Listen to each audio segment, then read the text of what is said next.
మనం చూసుకున్నట్లయితే తిరుమలలో భారీ కుంభకోణం. అవును. తిరుమలలో ఏదైతే తిరుమలలో డబ్బులైతే లెక్క పెడుతూ ఉంటారో ఇక్కడ భారీ కుంభకోణం అయితే జరిగినట్టుగా తెలుస్తోందనమాట.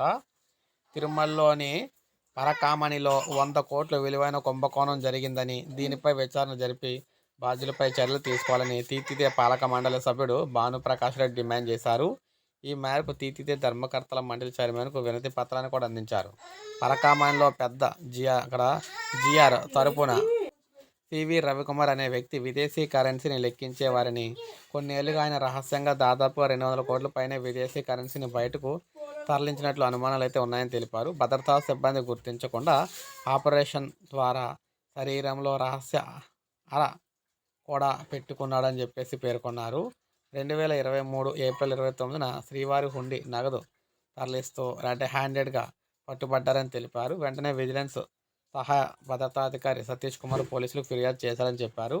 రవికుమార్పై ఎఫ్ఐఆర్ నమోదు చేశారని, అయితే నిందితుడిని అరెస్ట్ చేయకుండా అదే ఏడాది సెప్టెంబర్లో లోక్ అదాలత్లో రాజీకి అయితే వచ్చారన్నారు. నాటి తీతిదే అధికారులు కొందరు పోలీసులు నాటి తీతిదే చైర్మన్ కలిపి రవికుమార్కు బెదిరించి 100 కోట్ల విలువైన ఆస్తులు రాయించుకున్నారని ఆరోపించారు. ఈ మొత్తం వ్యవహారంపై ఎన్నో అనుమానాలు అయితే ఉన్నాయని చెప్పేసి పేర్కొన్నారన్నమాట.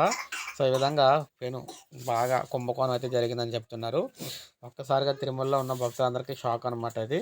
సో ఇప్పుడే మనకు అప్డేట్ వచ్చింది. ఒక లైక్ చేయండి, సబ్స్క్రైబ్ చేసుకొని మన ఛానల్ సబ్స్క్రైబ్ చేసుకోండి.